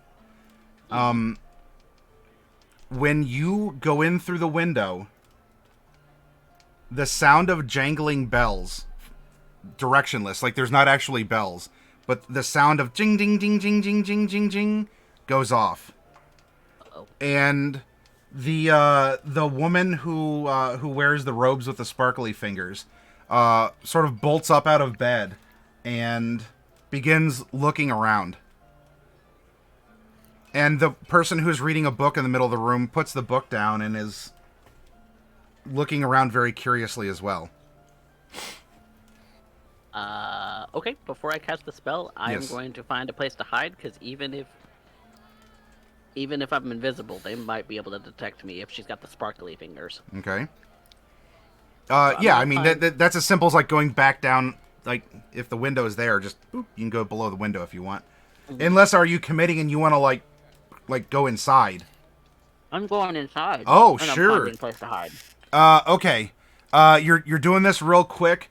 Go ahead and roll an acrobatics in order to try and do a quick maneuver to like fly underneath one of the beds that one of these adventurers are in. Well, I don't have that as a skill, but I have a dexterity check. You have dex. It's an 11. Okay. 11. You do end up committing. Like, you open it up, there's that moment of ding ding ding ding as an alarm of some kind is going off. You go inside. It's kind of clumsy though, and you do thunk against one of the posts of the bed as you go in, and it makes a noise. Just remain very still. That suits me just fine. Okay. I don't mind if Tankerbell makes all kinds of noise. In fact, I'm counting on it. So, as Pearl, I want to get just in view. Now, it's weird because these creatures are blind, right? They have no eyes. They just have Correct. brains, so they have blind sight. But I still have abilities that require me to see something. It's very strange. So, I just need to sneak in and get within 5 feet of Bulky Boy. Sure. And I'm trying to take advantage of Tankerbell's, like, making noise and knocking the bed over and everything else that she's Okay. doing. Yeah. Chaos. The Sparkly Fingers is looking around, and the one who had the book sets it down and starts going towards the bed that made the noise as you kind of like slammed into it and are hiding underneath. So now what I need from Pearl would be an athletics to climb up with your claws, because you could certainly like claw up the side of this, but you will have to climb. That's gonna be tough, but I'll try. Okay. Oh. Nope. All right, so you.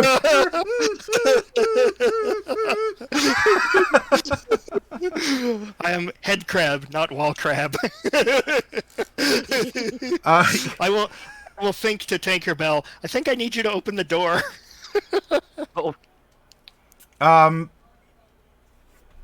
Let me.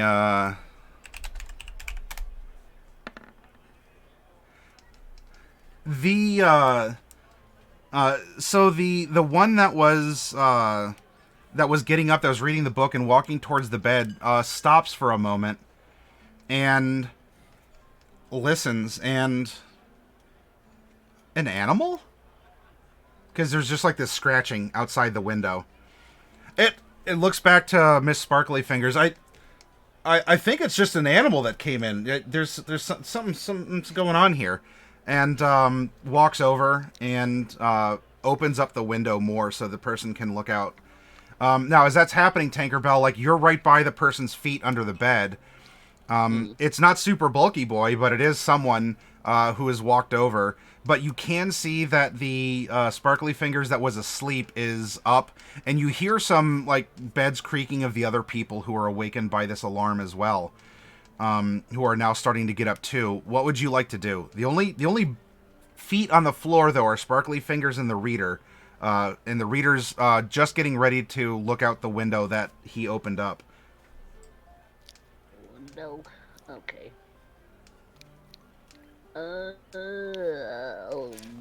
Bleh.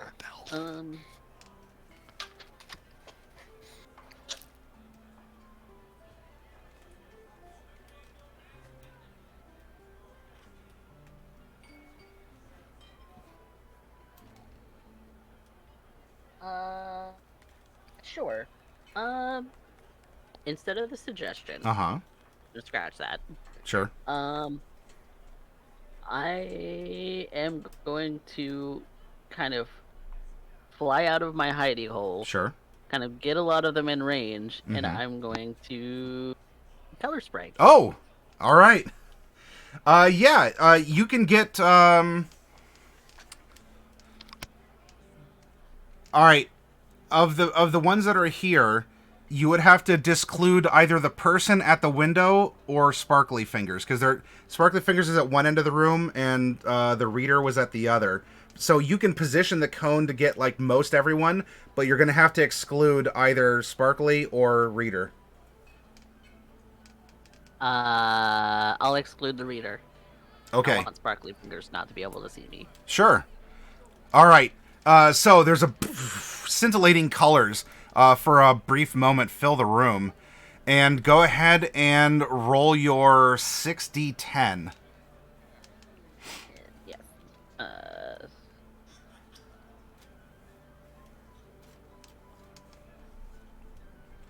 Wow, 30. Okay. You might just get Sparkly Fingers if that's, because unfortunately, for some reason, mages seem to have lower hit point pools. It's so unfair. Yeah. Damn wizards. Sorcerers. Okay. Yeah, so, you will be able to... you will certainly be able to blind, Sparkly Fingers. So she... What was that? However, that used up more of your hit point pool than what you have to spill over to someone else. Boo. Yeah, unfortunately, the muscly ones always seem to be able to take a couple extra hits. But Sparkly Fingers is blind. Bonus action? Going back invisible. Sure.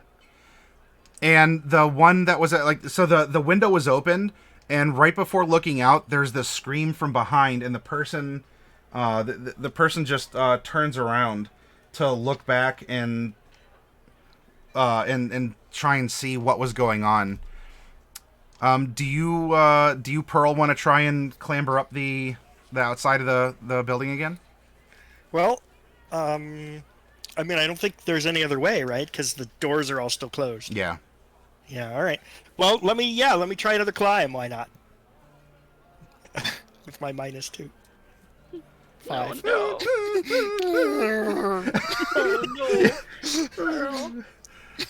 no. So you're scrabbling up here, and so no. Get Chunky Boy to look out the window. He needs to look at me. The others are just like, oh, what's going, like, there was a flash, and they're not blind, but they're rubbing the color out of their eyes. What was that? And of course the our big beefy boy here is one of them. Are you all right? What's happening? And the one that was reading goes over to try and aid the blinded mage here. Let's see. That's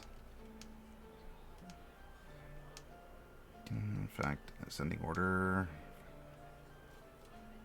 Okay, until the end of your next turn. So she's like, I don't know. They're just color. I think that was a color spray, but from where? It wasn't me. So she's struggling, and now all of them are up. And readers with sparkly fingers.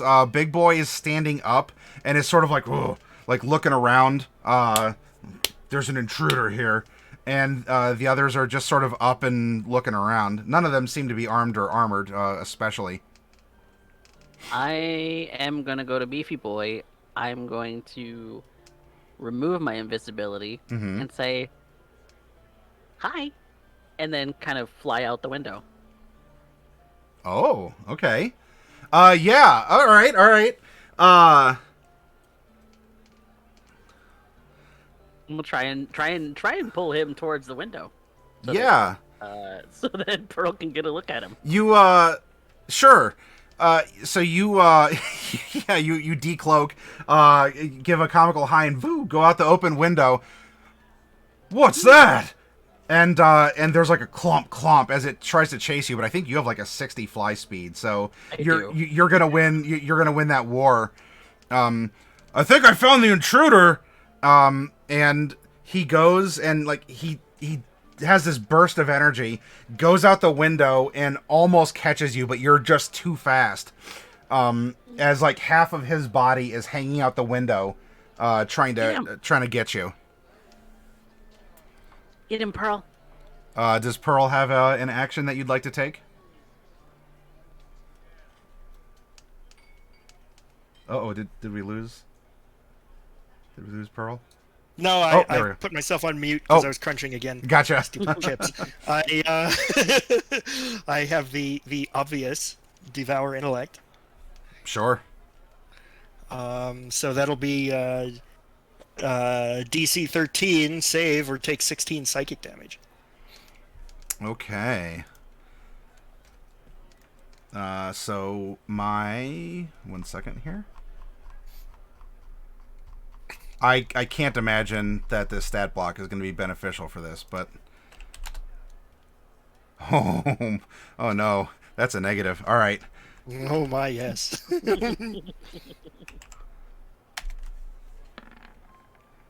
All right, so that's a 4. Unfortunately, this berserker isn't exactly well read. So is taking 2d10 psychic damage, and so what's the damage output on that?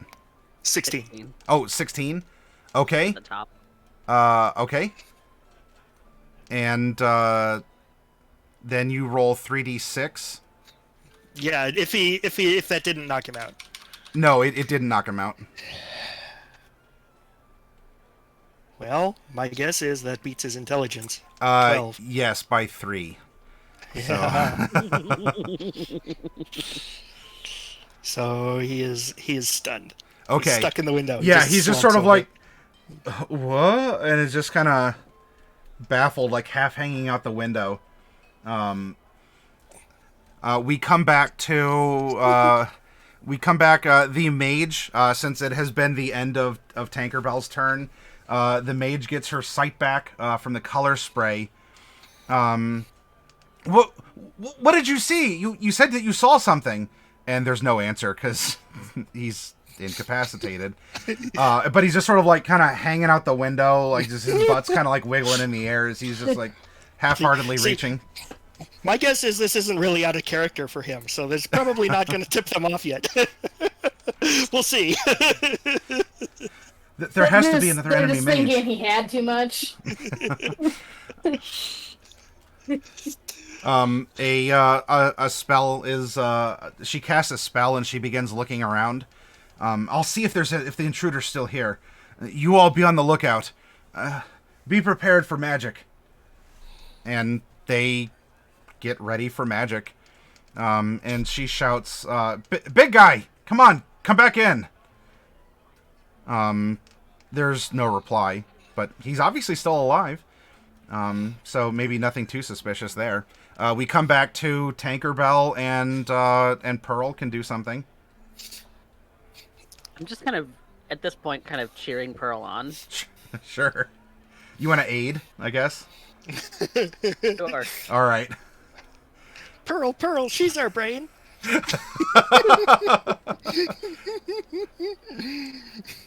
Okay, well, I mean, Pearl obviously has the body thief, so Yep. that's what she's going to do. She's going to take over the brain of Bulky Man. Okay. And so you body thief, swapping places, or like consuming in the process, but swapping places with Big Guy's brain. Big Guy can be named whatever you would like. I didn't have a name, but you learned it in consuming his brain. I am Belt. Get behind me! I will protect you! And he stands up, throws the window pane up. Sure. All right. You have now possessed a berserker, and you have a stat line as such as found on page 344 of the Monster Manual. And we could probably throw in a couple extra bonuses if there's something that might be appropriate for a bulky caravaner, such as Belt's profession affords. I will need just a moment to get to page 344. You said? Yes. Yeah. All right. Belt, not now. We don't need heroics. We need action and vigilance. Action! I am man of action. Yes, you are. But did you see anything out the window? Stupid fairy thing. It's gone now. A fairy? What? Like I'm hiding. from by the way. books? No, this fairy was not from books. Was from real life. All right. The one who was reading a book, maybe even about fairy tales, ends up walking back over to the window. Are you visible at all, Tankerbell? Oh, No. Okay. Looks out. Looks like right to you, but through you because you're invisible. No, ma'am. There's no fairies outside. Bell.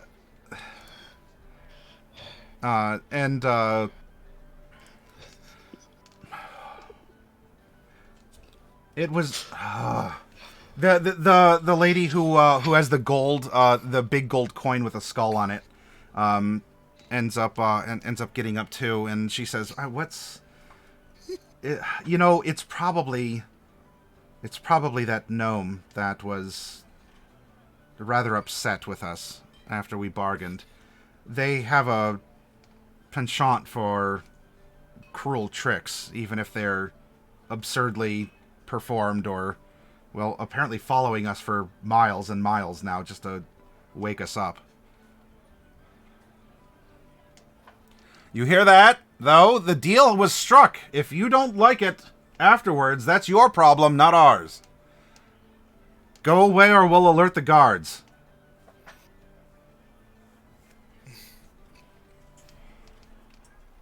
Tankerbell, are you doing anything? I just telepathically say to Pearl, "I'm so proud of you." And I will telepathically say back to Tinkerbell, yes, very. Oh, right. I'm proud. Yes, I'm proud too. you gotta switch back and forth. Belt, just close the window, and we need to sleep before we make this delivery. This is you know how important this is. This can get us a lot of clout with the vampires here. Of course. Slam the door, the window closed. Go over and slam the bed. All right. Get it? Before the window's closed, Uh-huh. I'm actually going to fly in and go in and invisibly, Yeah. kind of climb in under Belt's Sure. bed, and kind of climb into the mattress. Okay. Why do you chew your ears? Sure. So you're inside and you are under Belt's bed, and is your plan to? Is Crimson in telepathic range of me? No, they're across the encampment. Ooh. Well.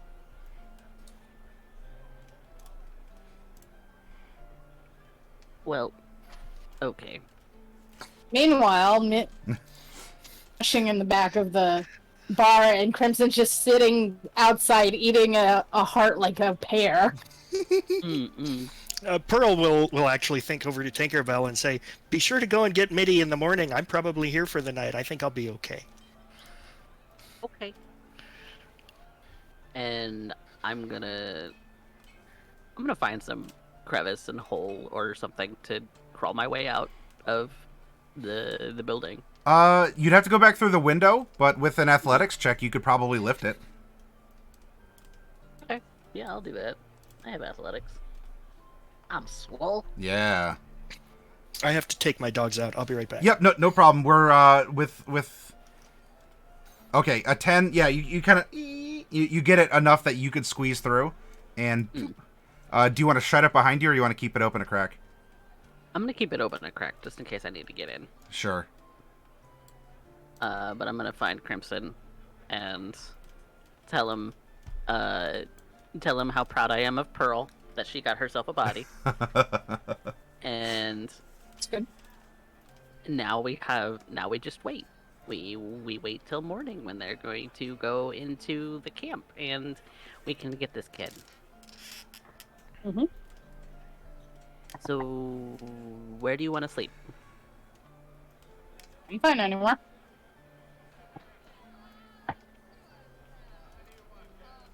Where do you want to sleep? I don't know. I need to hide somewhere, because I don't exactly kind of blend in. I'm a pixie. You can be in the backpack, just don't touch the hearts. Those are yours. I wouldn't steal anything of yours. Exactly. You're my friend. Right. Hmm? Right. Now, so I Tankerbell, can you trust you did not see to that they touch my do heart. have wagons and such. Mm. If you wanted to hide among their stuff, you could.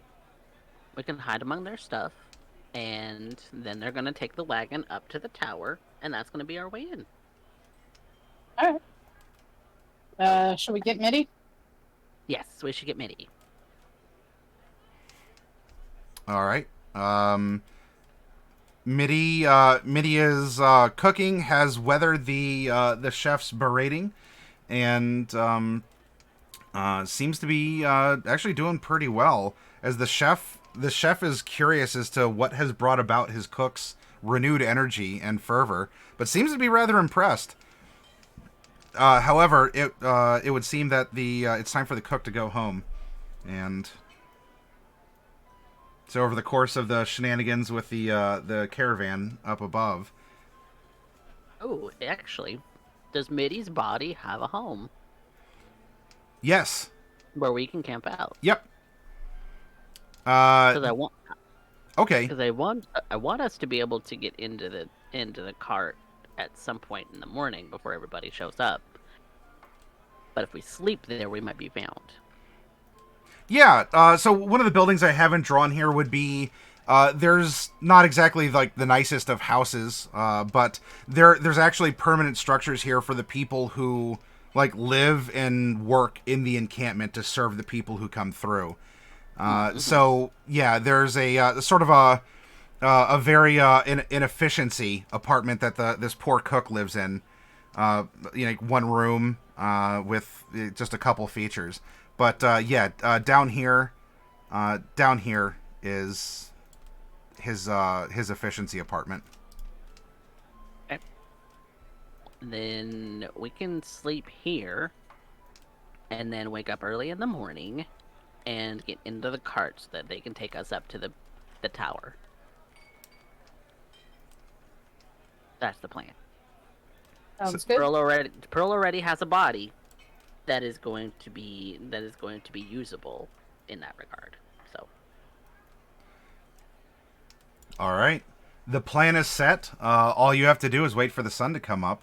What we'll do, though, is we'll get up and take a little bit of a break, refresh ourselves if we need to, get snacks and drinks, everyone. And when we come back, it seems like this caper is going to after the setup will now play out in some way. So hang out with us. We have a wonderful break screen that you can actually see Tankerbell in there as well. And we'll come back in about 10 or 15 minutes and resume the hijinks. See you soon, everyone.